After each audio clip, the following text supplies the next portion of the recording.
사람들 시리즈 다시 돌아와서 두 번째 믿음의 조상 아브라함인데요. 22장 본문은 1절부터 5절까지만 같이 교독하시겠습니다. 그 일 후에 하나님이 아브라함을 시험하시려고 그를 부르시되 아브라함아 하시니 그가 이르되 내가 여기 있나이다. 여호와께서 이르시되 너의 아들 너의 사랑하는 독자 이삭을 데리고 모리아 땅으로 가서 내가 너에게 일러준 한 산 거기서 그를 번제로 드리라.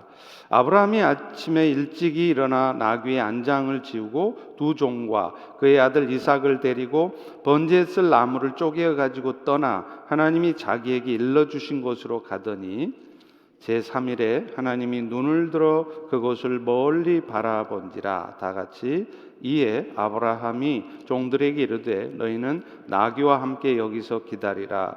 내가 아이와 함께 저기 가서 예배하고 우리가 너희에게로 돌아오리라 하고. 아멘. 우리는 보통 아브라함 하면 떠올리는 말이 있습니다. 뭘까요? 오늘 설교의 제목처럼 믿음의 조상이라는 말입니다. 아브라함이 믿음의 조상이라고 하는 데는 두 가지 의미가 있어요. 먼저는요, 믿음을 따라서 이루어지게 되는 하나님의 약속이 아브라함으로부터 시작이 되었다는 것입니다. 하나님은요, 예수 그리스도를 통해서 죄 때문에 영원한 죽음, 멸망에 빠질 수밖에 없는 인류를 구원하시려고 작정하셨어요.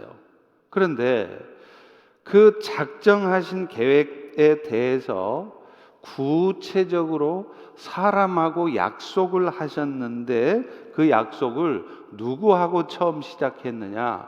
아브라함하고 했다는 거예요. 여러분 너무 잘 아시는 창세기 12장 3절에 보면 그런 말씀이 있죠.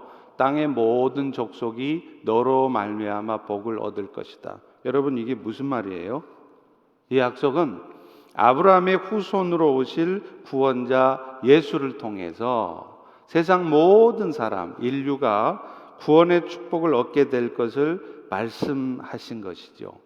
그래서 아브라함이 믿음의 조상이다 하는 말을 하는 겁니다.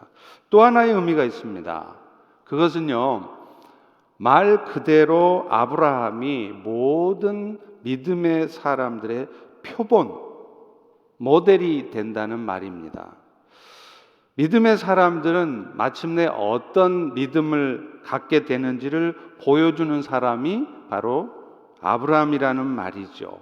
그러니까 나는 어떤 믿음을 가져야 될까? 또 어떤 믿음을 가진 사람이 진짜 믿음의 사람인가? 아브라함을 보면 안다는 거죠. 그런데 중요한 사실은요, 오늘 여러분과 살펴보는 아브라함조차도 하루아침에 믿음의 사람이 된 게 아니라는 겁니다. 오랜 시간의 연단과 훈련 가운데 믿음이 쌓여지고 그래서 마침내 믿음의 사람으로 된 것입니다. 오늘날로 치자면 예수님의 십자가의 은혜를 얻자마자, 다시 말하면 교회를 다니기 시작하자마자 기가 막힌 믿음의 사람이 되는 법은 없습니다. 그리고요, 믿음의 사람으로 세우시기 위해 하나님이 하시는 훈련은 어떤 때는요, 마치 하나님이 안 계신 것처럼 어둡고 긴 터널을 통과해야 하는 그런 훈련도 있어요. 그런데 결국은 그런 훈련을 통해서 어떤 상황이 와도 하나님의 약속을 신뢰하는 사람, 또 어떤 고통스러운 상황 속에서도 먼저는 예수님의 십자가의 고난을 묵상하면서 견뎌내는 사람, 또 어떤 절망할 수밖에 없는 상황 속에서도 다 던져버리고 다 포기하는 게 아니라 성령의 도우심을 붙드는 사람, 이런 사람 되게 하시려는 거라는 거예요.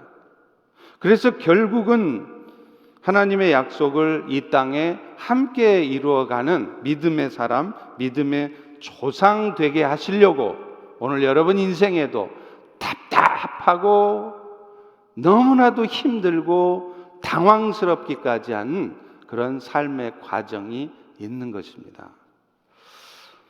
사실 성경에 나타나는 시험에는 두 가지가 있어요. 사탄이 주는 시험과 하나님께서 주시는 시험입니다. 사탄이 주는 시험은요, 유혹으로서의 시험이에요.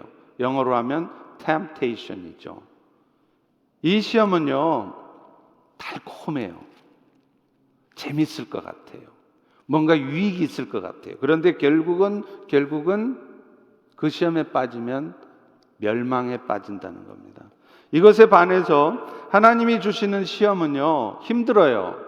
그렇지만 그 연단을 통해서 믿음을 세워주기 위한 시험, trial 혹은 test라고 할 수 있는 것입니다.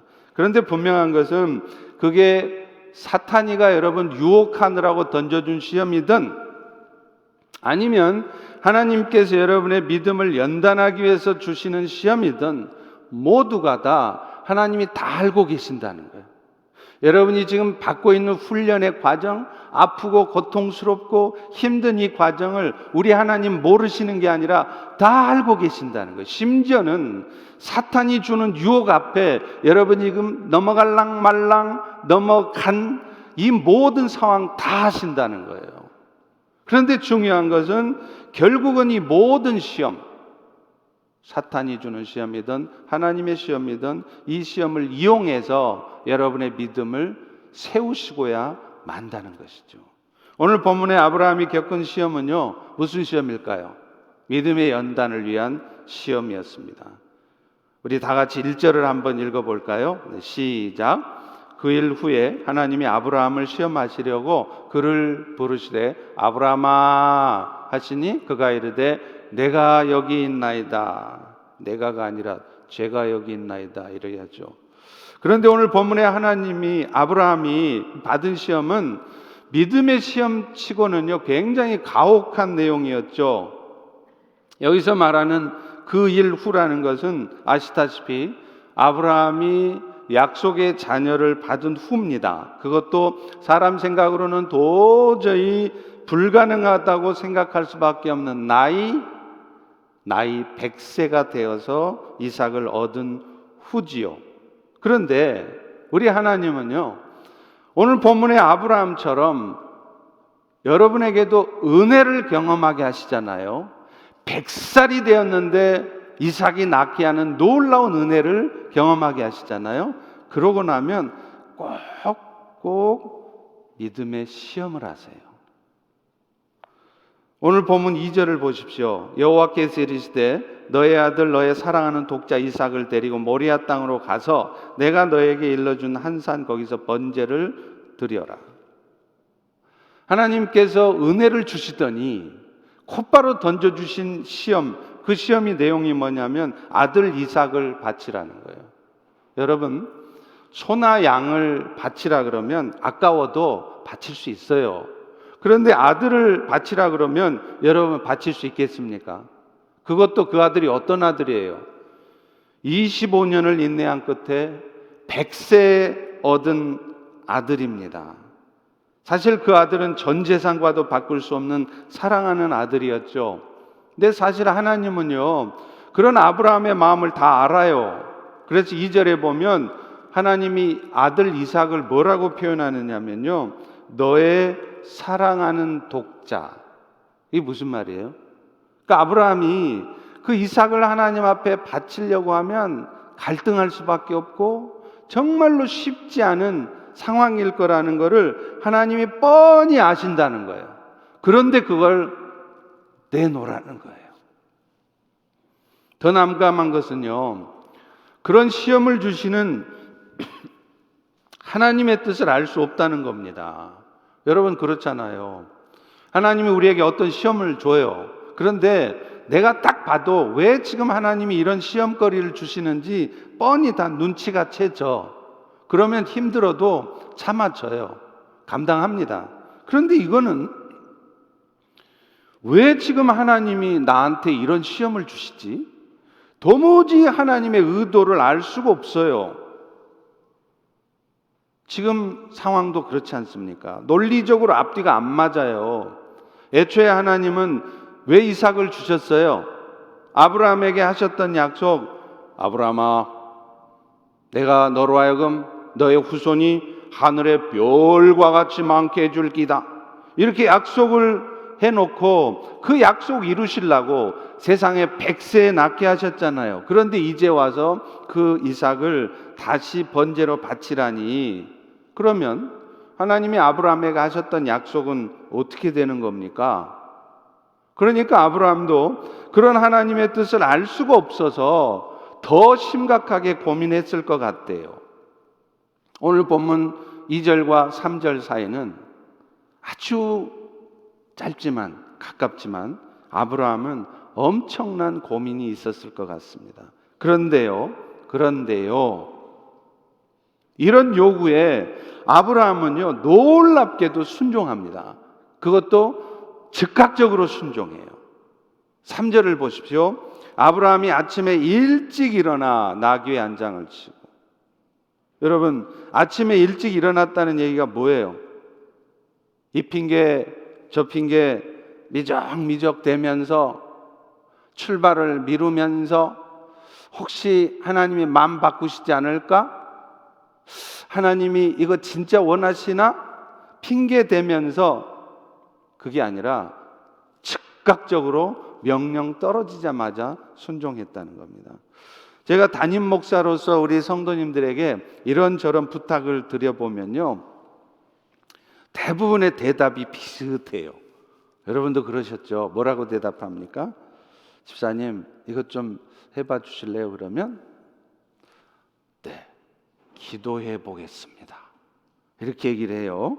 물론 중요한 문제를 기도 안 해보고 대답할 수 없겠죠. 그런데요, 제 경험상 기도해보고 대답하겠다는 분들 치고 나중에 하겠다고 답을 하시는 분들은 별로 없어요.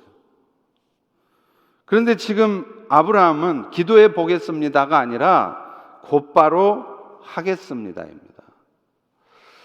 분명 하나님께서 말씀하신 것이고 특별히 이미 오래전부터 말씀하신 것인데도 즉각적으로 순종을 못하고 있다면 그것은 믿음의 사람이 아닌 것이죠. 더 놀라운 것은요, 일단 그렇게 결정을 하고 3일간의 여정을 가는 과정에서 수많은 갈등이 있었을 텐데 아브라함은 그 마음이 변치를 않아요. 4절에 보십시오. 이삭을 바치러 가는 길이 3일 길이었다는 것을 알 수 있죠. 제3일에 아브라함이 눈을 들어 그곳을 멀리 바라본지라. 그런데 아브라함은 이 길을 가면서도 마음이 안 바뀝니다. 여러분, 그렇습니다. 사실 우리가 믿음의 결정한다는 것 자체가 쉽지 않아요. 그런데 더 어려운 거는요, 그 결정을 계속 유지하는 것은 더 어렵습니다. 생각해 보십시오. 3일 동안 아들 이삭을 데리고 가면서 아브라함은 아마 아들 이삭과 저녁을 같이 지냈겠죠. 그런데 바로 옆에서 누워서 자는 아들 이삭의 모습을 보면서 아브라함이 갈등 안 했겠습니까? 내가 괜히 믿음 있는 척 미친 짓을 했지. 안 된다고 그냥 딱 잘라 말할 걸 괜히 믿음 좋은 척 이해하겠습니다 했다가 이게 무슨 꼴인가. 아마 어쩌면 여러분들도 그런 고민을 해봤을 것 같습니다. 그런데 아브라함은요, 시종일관 그 믿음이 안 변해요. 즉각 순종했고 계속 순종하는 겁니다.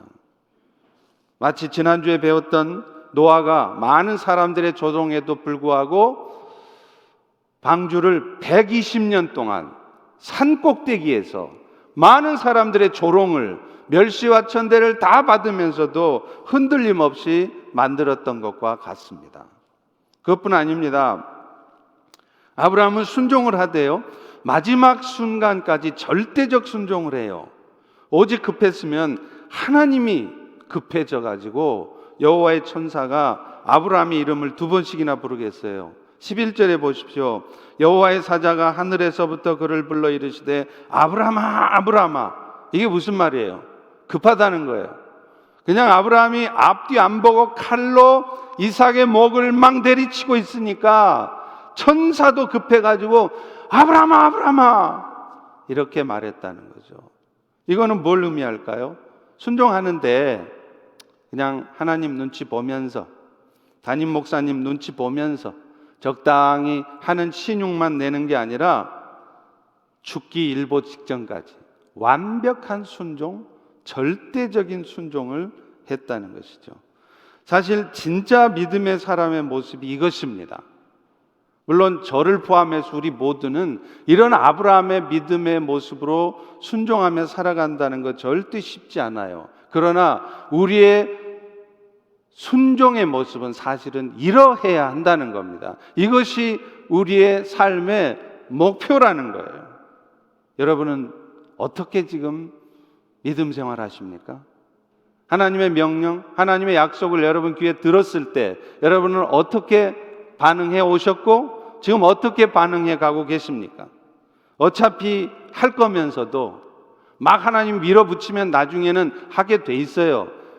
그런데도 그냥 미기적 군시렁 컴플레인 하면서 빼다 하는 것이 아니라 즉각적으로 순종하는 것입니다. 이것이 믿음의 사람의 모습입니다. 또 처음에는 순종했다가 상황 보니까 안 되겠다 싶어서 금방 포기하고 그러지 않습니다. 그리고 하나님의 뜻이 맞다면 그저 내가 적당히 할 수 있는 정도까지만 하는 게 아니라 내 목숨 다하는 수준까지 에스더처럼 죽으면 죽으리라는 믿음으로 한번 밀어붙여 보는 거예요. 마치 아브라함이 이삭의 목 위에 칼을 내리쳤던 것처럼 완벽한 순종을 하는 것입니다. 물론 이런 말씀을 드리는 저 역시도 여러분과 비슷하게 완전한 순종을 하지 못했습니다. 쉽지 않습니다. 그러나 적어도 처음은 아닐지라도 우리가 점점 나이를 먹어가고 신앙생활을 10년, 20년을 해오고 있다면, 우리의 믿음이 자라고 있다면 우리의 순종의 모습도 이러해야 한다는 것입니다. 왜 그렇습니까? 하나님은 똑똑한 사람, 머리 좋은 사람, 일 잘하는 사람, 이런 사람을 통해서 일하시는 것이 아니라 사람 생각 내려놓고 신앙에 내가 지식 갖고 있는 것조차도 내려놓고 믿음을 가지고 일하는 사람, 순종의 사람을 통해서 일을 이루시기 때문입니다. 자, 그렇다면 여러분도 그런 아브라함의 믿음 본받고 싶죠? 그런 순종을 해보고 싶죠? 그러면 도대체 아브라함은 어떻게 해서 그런 순종까지 하게 됐지? 다시 말하면 어떻게 하면 우리도 아브라함처럼 그런 믿음의 순종을 할 수 있을까요? 이 사건을 동일하게 기록하고 있는 히브리서를 보면 그 해답을 찾을 수 있습니다. 히브리서는요, 그가 자신이 이삭을 하나님께 드린다 할지라도 우리 하나님께서 그 이삭을 다시 살리실 것이라는 것을 믿었다.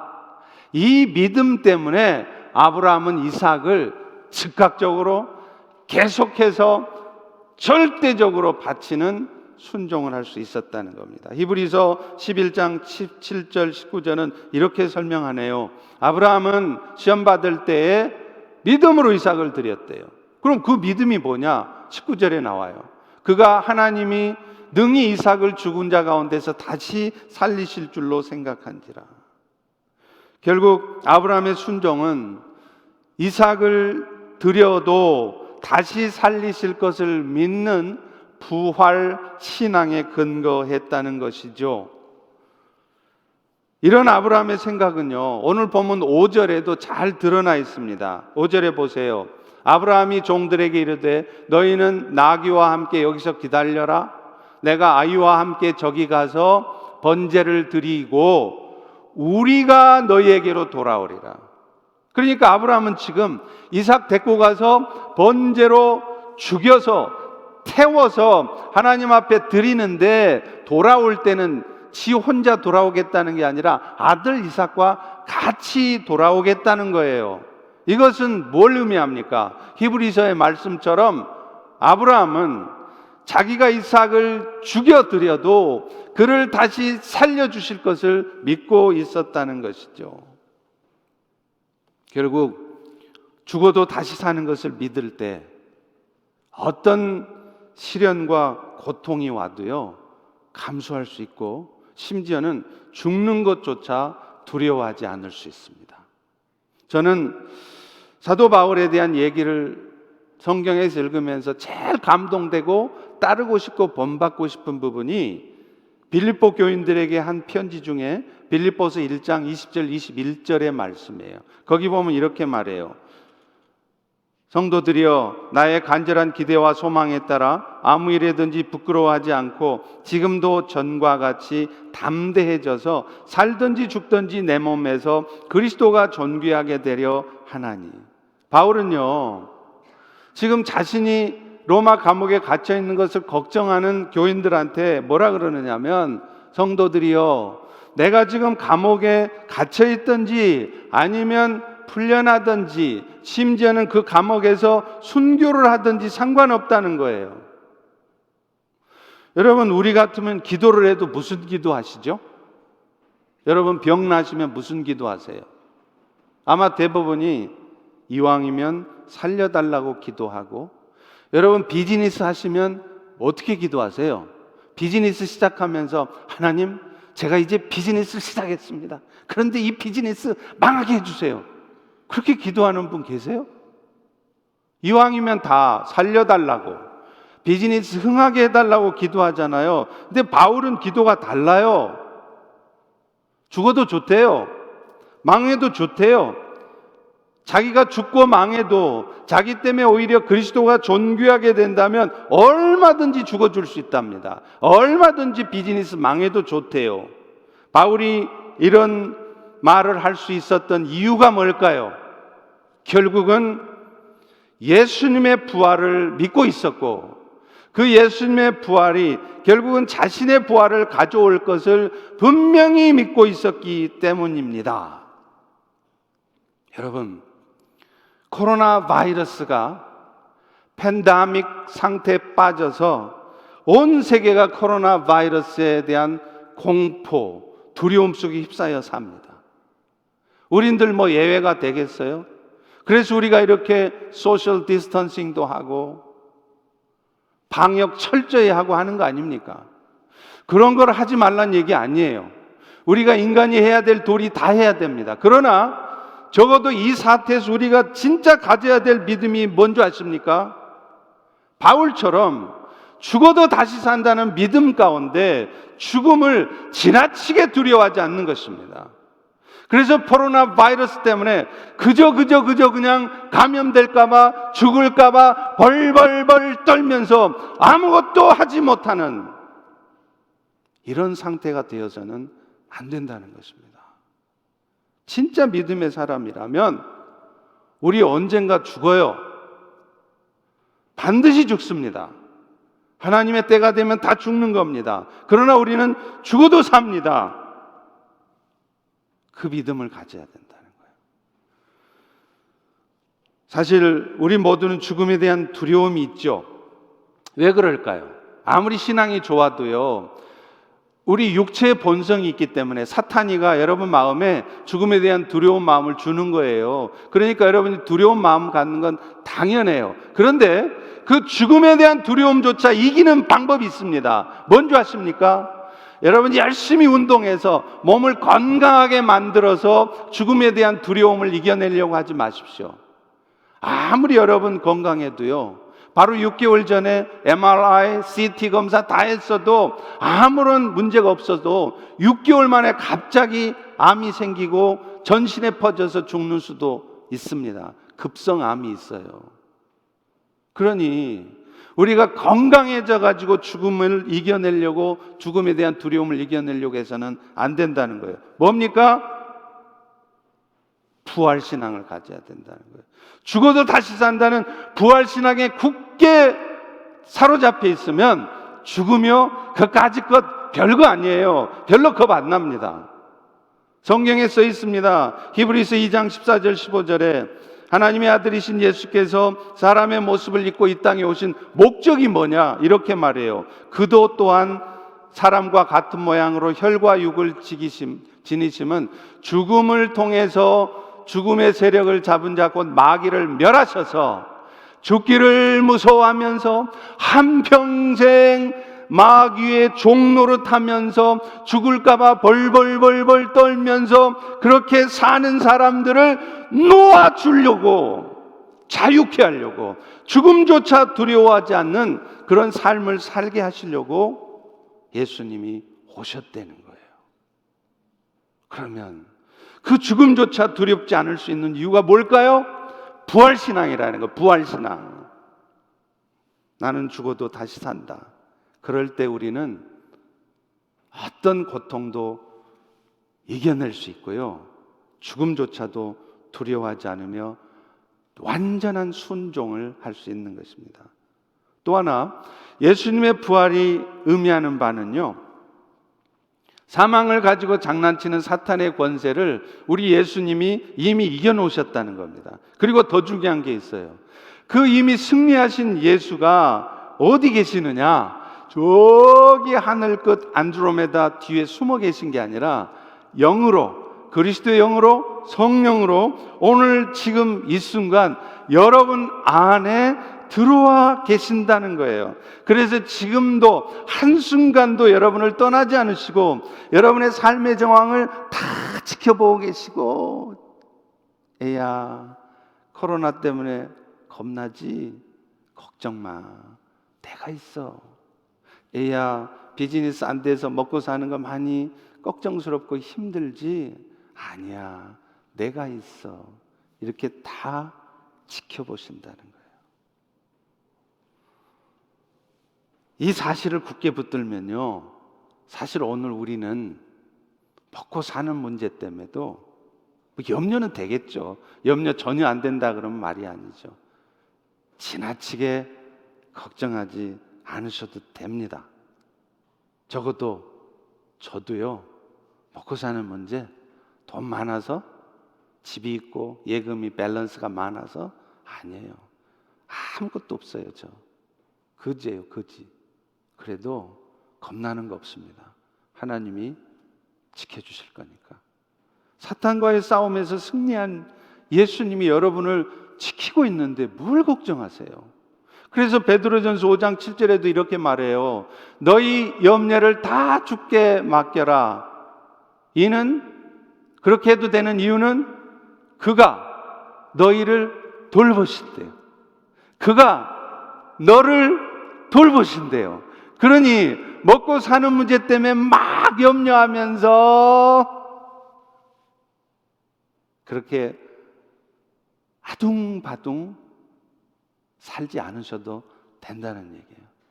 자칫 이 말씀이 최선을 다해서 사시는 여러분 마음에 상처가 될지 모르겠습니다. 두렵습니다. 신중하게 해야 될 말이겠죠. 제가 말하는 말씀의 뜻은 열심히 사는 것이 문제라는 얘기가 아니라 내가 이렇게 열심히 살지 않으면 누가 내 삶을 책임져, 그런 생각을 하지 마시라는 거예요. 맡기고 살아보시라는 거예요. 이미 승리하신 그분께서 사탄과의 싸움에서 이미 승리하셔서 그거를 부활하심으로 증거하신 예수님이 오늘 또 여러분 안에 거하시면서 여러분과 함께 비즈니스를 하시고 여러분과 함께 직장 생활을 하시는데 뭘 먹고 사는 일 때문에 염려하시냐 이 말이에요. 한 치 앞도 알 수 없는 우리 인생길을 다 알아서 인도해 가시고 이끄시는데 인간적인 걱정을 하니까 우리는 순종을 못하는 거예요. 오히려 겪지 않아도 될 어려움까지 겪는 것입니다.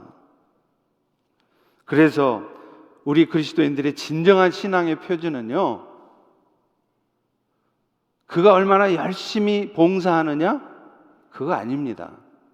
심지어는 그가 얼마나 헌금을 많이 하고 있느냐? 그것도 절대적인 표준이 아니에요. 진짜 그가 믿음의 사람인가 아닌가는 그가 천국을 소망하고 있는지 아니면 부활 신앙을 갖고 있는지 아닌지예요. 아무리 열심히 교회에서 봉사하셔도 내가 부활에 대한 확신이 없어요. 천국 소망이 없어요. 그거 진짜 신앙 아닙니다. 저와 함께 사역했던 선교사님 한 분 얘기를 잠깐 드리죠. 언젠가도 말씀드렸는데요. 이분은 한국의 SK라고 하는 진짜 잘 나가는 대기업이죠. 거기서 과장까지 했어요. 그런데 어느 날 하나님의 부르심을 받고 신학교에 오셨더라고요. 그래서 저랑 신학교 때 얼추 나이가 비슷해서 아주 친하게 지냈어요. 그런데 이분은 졸업하자마자 선교사로 헌신하셔서 한국에 있는 어느 교회에서 선교사 후보생으로 2년 동안을 잘 섬기셨습니다. 그리고 마침내 2년이 지나서 선교사 파송을 받기 위해서 준비하는데 가기 전에 건강검진을 받았는데 뇌 종양이 발견됐습니다. 아니 하필 2년의 훈련 과정 다 끝나고 이제 막 나가려고 그러니까 그게 발견됩니까? 하나님도 참 무심하시죠? 시간 많을 때 2년 동안 미리 발견돼서 병 다 고치고 건강해 가면 얼마나 좋아요. 여러분, 이게 사람의 생각이에요.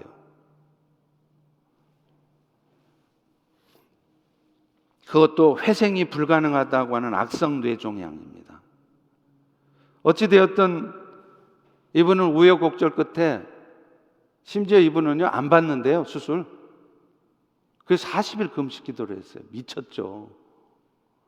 근데 결국은 뇌종양 수술을 제거 수술을 받았어요. 근데 암세포를 다 못 걷어냈습니다. 왜냐하면 이 캔서가 이 뇌 동맥에 붙어 있다 보니까 동맥에 붙어 있는 암세포를 긁어내다가 자칫 동맥을 건드리면 테이블 데스가 나는 거예요. 그 자리에서 죽습니다. 그러니까 의사들도 겁나서 그냥 다른 데만 긁어내고 동맥에 붙어있는 암세포는 그대로 남겨놨어요. 그러니 의사 선생님이 수술은 잘 됐습니다. 그러나 아마도 6개월 안에 다시 암세포가 자라나서 6개월 이상은 사시기 힘들 거라고 그렇게 사형 선고를 했어요. 근데 이분이 어떻게 하신 줄 아세요? 어느 정도 수술 끝나고 회복이 되자마자 선교지로 갔습니다. 어차피 한 번 죽는 건 정한 이치인데 나 바쁘다. 이제 주님 앞에 설 날 얼마 안 남았으면 조금이라도 가서 열심히 복음 전하다 가겠다. 나 죽어도 다시 산다. 그러고 선교지로 나갔어요. 그런데 어떻게 됐는지 아십니까? 그 순간서부터 암의 증식이 스탑됐어요. 그래서 지금도 15년 넘게 사역 잘하고 계십니다. 물론 그 수술 후유증이 있으셔서 한쪽을 약간 저세요. 그런데 그게 어디입니까? 그런데요, 이분은 그런 경험이 있어서인지요, 도대체 겁나는 게 없어요. 중국 공안들 앞에서도 거리낌이 없어요. 저도 중국 선교 해봤잖아요. 공안들 딱 나타나면요, 저쪽에서부터 괜히 마음이 막 쫄이는 거예요. 이게 불신검문 당해가지고 또 뭐. 그런데 이분은요, 정말로 천하태평이에요. 뭐 공안들한테 걸려도요, 얘기해요. 나 목사입니다. 선교하러 왔습니다.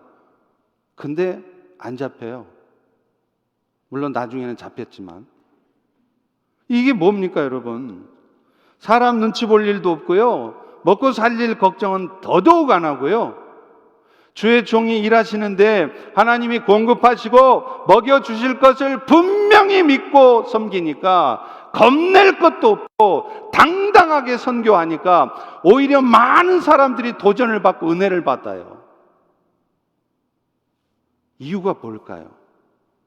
부활신앙으로 무장되니까 죽는 게 겁이 안 나더라는 거죠.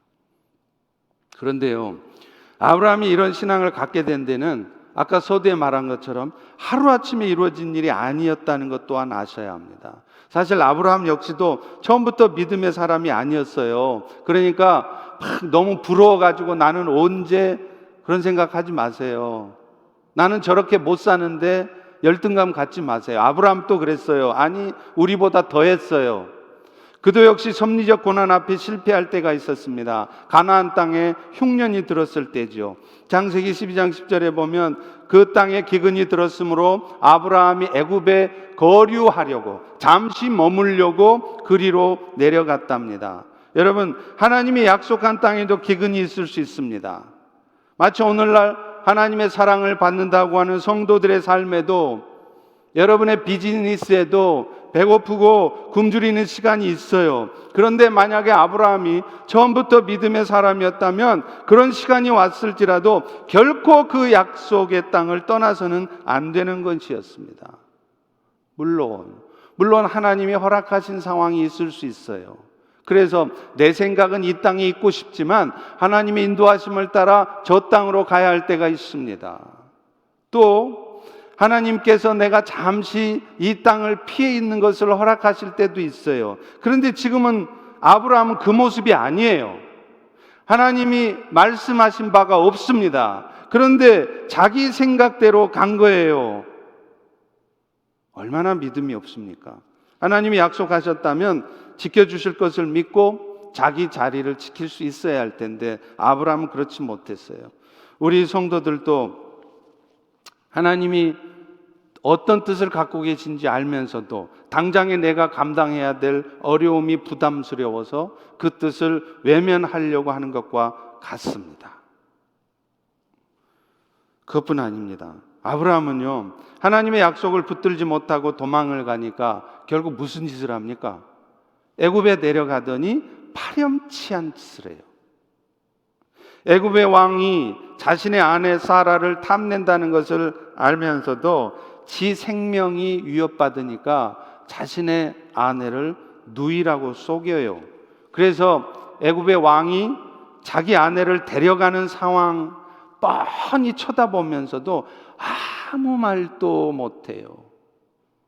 창세기 12장 12, 13절입니다. 애굽 사람이 그대를 볼 때 이르기를 이는 그의 아내라 하여 나는 죽이고 그대 사라는 살리리니 원하건대 그대는 나의 누이라 해라. 그러면 그 다음 말을 보세요. 기가 막혀요. 내가 너 사라로 말미암아 안전하고 내 목숨이 너 때문에 보존될 것이다. 지 목숨은 보존되는데 지 마누라는 어떻게 돼요? 바로한테 끌려가서 놀이객감이 될 것을 뻔히 알면서도 지 목숨 보존하려고 마누라를 내버리는 이 파렴치하니 바로 믿음의 조상 아브라함입니다. 이 말은 무슨 말일까요? 아브라함도 처음에는 개차반이었다는 거예요. 뭐 믿음의 조상은 무슨, 처음부터 믿음의 사람이 아니었다는 거죠. 그래서 하나님이 급하셔서 바로한테 재앙을 내리셔서 사라를 보호하시잖아요. 아브라함은 결국 오늘 창세기 22장의 믿음의 사람이 되기까지 그도 역시 오랜 시간 동안 신앙과 세상적인 논리 사이에서 갈등을 수도 없이 겪었습니다.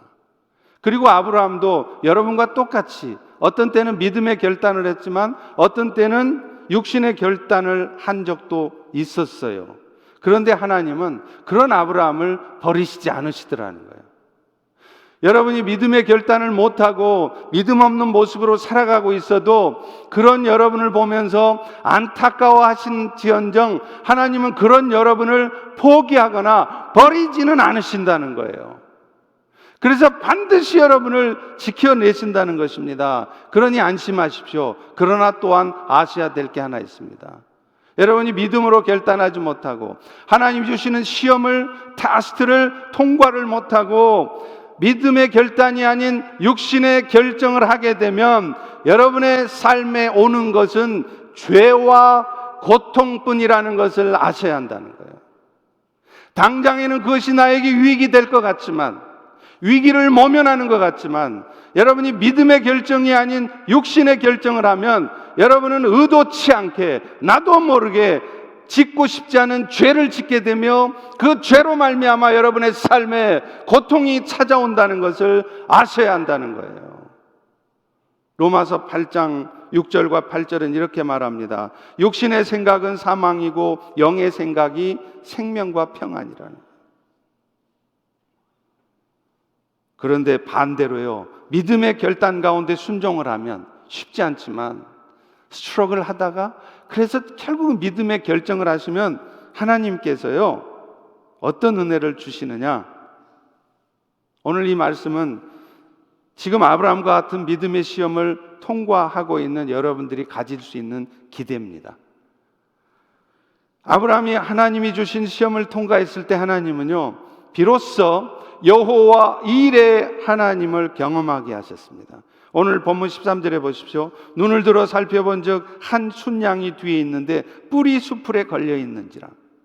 그런데 중요한 것은요, 이 양은 하나님께서 이미 준비한 양이었다는 것입니다. 다시 말하면 아브라함이 이삭을 드리기 전부터 하나님은 이미 이삭을 대신할 양을 준비하셨다는 거예요. 이 양은 사실 오실 메시아이신 예수 그리스도를 예표적으로 보여주는 양입니다. 그런데 중요한 것은 하나님은 이 양을 이미 오래전부터 준비하셨다는 거예요. 그래서 아브라함은 그 땅 이름을 여호와 이레라고 지었습니다. 14절에 보십시오. 아브라함이 그 땅 이름을 여호와 이레라 하였으므로 오늘날까지 사람들이 이르기를 여호와의 산에서 준비되리라. 여러분, 여호와 이레라는 말이 뭐죠? 여호와 이레란 말 많이 들어보셨죠? 우리 교인 자녀들 중에도 이름이 이레 많잖아요. 그런데 의외로 여호와의 이레라는 단어 뜻을 잘못 알고 계신 분들이 많더라고요. 이레라는 뜻은 뭐냐면 준비한다는 뜻이 아니에요. 돌보신다는 뜻입니다. 하나님께서 성도에 쓸 것을 미리 아시고 때에 따라 공급해 주시는 분이라는 것입니다. 그런데 다만 그 은혜는 언제 나타나느냐? 아무 때나 나타나는 게 아니라 내가 믿음으로 결단하고 즉각적으로 계속해서 절대적으로 순종할 때 나타난다는 겁니다. 여러분, 그 순양이 갑자기 나타났을 리가 없어요. 뭐 공간 이동하듯이 없었는데 갑자기 팍 하면서 순양이 딱 나타나가지고 숯불에 그냥 머리가 묶여가지고 그러지 않았다는 거예요. 이미 그 숯불에 머리가 묶여서 오래 전부터 있었어요. 근데 왜 아브라함은 그걸 못 봤어요? 이게 여호와 이레라는 거예요. 믿음으로 결단하기 전에는 그게 안 보입니다. 하나님의 은혜가 안 보여요. 마침내 여러분이 믿음으로 딱 결단하고 들어가잖아요. 그럴 때 여호와 이레 짜잔 하고 나타나는 거예요. 여호와의 산에서 준비되리라는 말씀을 통해 분명해집니다. 여호와의 산에서 준비되리라는 말씀도 원래 뜻이 뭐냐면 여호와의 산에서 보게 되리라, 이런 뜻이에요. 그러니까 여호와의 일에 돌보신 하나님을 여러분은 어떨 때 볼 수 있느냐? 여러분이 믿음으로 결단할 때라는 거예요. 스트럭을 하지만 그냥 내가 지금 이거 이렇게 해도 될래나? 이러다가 지금 먹고 사는 게 힘들어지면 어떡하지? 이러다가 내가 어려움에 처하면 어떡하지? 그렇게 갈등하다가 믿음으로 딱 결단하면 그때 여호와 일의 하나님을 경험한다는 거예요. 보여주신다는 거예요. 제가 지난 주간에 참 감사한 일이 하나 있었습니다. 제가 교회에 부임한 이후에 저를 위해서 계속해서 기도해 주시던 권사님 한 분을 만나 뵀어요. 근데 이분은요, 저하고 피를 나눈 형제도 아니시고요, 심지어는 저희 펠로우십 교회 성도도 아니세요. 그런데 처음부터 저의 설교를 꼬박꼬박 찾아 들으시면서 은혜 받으시면서 무엇보다도 저를 위해서 매일매일 그냥 대충 하나님 우리 김대영 목사님 붙들어 주세요 이게 아니라 진지하게 깊이 있게 기도해 주신다는 얘기를 들었습니다. 사실 여러분도 그렇겠지만 저도 살아가면서 여러분처럼 똑같이 지치고 힘에 겨울 때가 있습니다. 그런데 하나님은 그럴 때마다요, 참 놀랍게도 위로의 사람들을 통해서 위로해 주세요. 지난 주간에도 멀리 독일에서, 한국에서, 심지어는 선교지에서 하나님의 사람들을 통해 하나님이 저를 위로해 주시더라고요. 우리 성도들을 통해서 저를 위로해 주시더라고요. 그런데 다 고맙고 감사할 일인데 이분은 저와 아무 관계가 없는 분이에요. 몰랐어요. 그런 분이 계시는지조차도. 그러니 얼마나 감사해요. 그래서 제가 저희 교회 다른 교인 신방 가는 길에 찾아뵀습니다. 잠깐 말씀을 나눴는데 제가 얼마나 은혜가 되고 도전이 되었는지 몰라요. 지금 이분은 나이가 얼마시냐? 90이 넘으셨어요. 일찍이 한 4, 50년 전에 이민을 오셨는데 이민 오시자마자 남편을 여의셨습니다. 그런데 놀라운 것은 그 40대 먼 젊은 나이잖아요. 재혼도 안 하셨어요. 그러고서는 오직 주님만 바라보면서 아들 딱 하나 있는 거를 키우셨답니다. 얼마나 정성스럽게, 얼마나 그 아들만 봤겠어요? 그런데요, 이 하나 있는 아들이 어느 날 아프리카에 선교를 가겠다는 거랍니다. 혼자 남겨질 어머니를 생각하면 발길이 안 떨어졌겠죠. 그런 아들에게 그 권사님은 이렇게 말씀하셨답니다. 그래, 잘했다. 나는 이 미국에 혼자 있지만 주님께서 나를 지켜주실 것이니 내 걱정은 말고 가거라. 이렇게 말씀하셨다는 거예요. 저희 어머니도요, 그분하고 연세가 비슷하셨을 거예요. 살아계시면 권사님이십니다. 그리고 저는요, 저 말고도 무려 7명이나 형제가 있어요. 그러니 뭐 혹시 제가 선교하러 가서 죽어도 뭐 하나 그만이에요. 그런데 저희 어머니만 해도 권사님이셨는데 나 말고도 다른 형제도 많은데 내가 중국에 선교하러 간다 그러니까 울고 불고 난리가 아니세요. 그런데 이 권사님은 하나뿐인 아들, 그것도 기껏 키워놨더니 이제 좀 도움 좀 받고 의지할까 싶었는데 자기를 버려두고 선교지로 간다? 여러분 같으면 어떻게 하시겠습니까? 근데 이분은요, 괜찮다, 가라, 하나님이 기뻐하시는 일이다. 나는 주께서 지키신다. 여러분, 이것이 정말로 주님께 모든 것을 맡기고 사는 믿음의 사람의 모습이 아닐까요? 시편 139편 17절은 이렇게 말씀해요. 하나님이여, 주의 생각이 내게 어찌 보배로운지요, 그 수가 어찌 많은지요. 하나님은요, 여러분이 생각지도 못한 무궁무진한 수를 갖고 계세요. 그러니까 현재 상황에 너무 절망하지 마세요. 너무 성급하게 결론 내지 마세요. 여러분이 할 수 있는 말은 주여 내 뜻대로 되게 해 주십시오가 아니라 주여 주의 뜻대로 하옵소서입니다. 하나님이 하시는 일을 내 생각대로 좌지우지하려고 하지 않으셔야 합니다. 하나님께 온전히 맡겨드리는 것이 최선입니다. 그리고 맡긴다는 것은 비록 앞이 보이지 않는다 할지라도 하나님께서 이끄실 것을 확신하는 것입니다. 그리고 그 확신 가운데 오늘 또 흔들림 없이 현재 상황에 순종해 가는 것입니다. 그럴 때 여러분 인생에도 놀라운 예비하신 은혜가 임합니다. 말씀을 맺겠습니다. 인간은 하나님의 뜻을 이루는 것이 임무고 하나님은 그 뜻을 이루는 자를 보호하시고 축복하시는 것이 임무예요. 이제 그 뜻을 알고 준행하는 여러분들은 아무런 두려움이 없어야 합니다. 단지 그 뜻에 순종하느냐 순종하지 않느냐의 문제가 있을 뿐입니다. 그러나 하나님의 뜻을 따르는 자에게는 잠시 고통은 있을지언정 전국의 실패라는 것은 없습니다. 항상 승리와 감사의 찬양만이 있을 뿐입니다. 아버지의 뜻이 나를 통해 이루어지기를 원합니다. 이 기도로 자신을 제물로 바칠 때 하나님의 큰 영광이 우리를 통해 이 땅에 나타날 것입니다. 기도하겠습니다. 하나님, 오늘도 우리에게 아브라함의 믿음의 모습을 통해 믿음으로 산다는 것이 결국은 무엇인지 알게 해주시니 감사합니다.